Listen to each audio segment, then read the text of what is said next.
Բարև ձեզ սիրելի հայրենակիցներ, վերջին երկու օրերին Սևծովյան ցիկլոնի գործունեությամբ պայմանավորված հանրապետության տարածքում օդի ջերմաստիճանը զգալի նվազել է, մի շարք շրջաններում տեղումներ են, բայց մենք ձեզ համար ունենք շատ լավ լուր։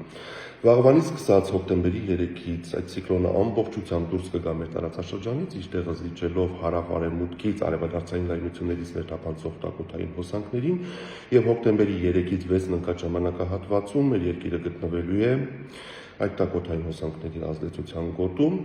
ինչի արդյունքում այսօրվա համեմատ հանրապետության ողջ տարածքում օդի ջերմաստիճանը աստիճանաբար ցերեկային ժամերին բարձրանալու է մոտ 8-ից 10 աստիճանով։ Նաև ուզում եմ հիշեցնել, որ հոկտեմբեր ամիսը հանրապետության տարածքում կանխատեսվել է օդի ամսական միջին ջերմաստիճանը կլիմական նորմայից բարձր 1-ից 2 աստիճանով, տեղումների քանակը նորմայից պակաս, ինչը նշանակում է, որ մեզ սպասվում է տաք եւ սակավատեղում հոկտեմբեր։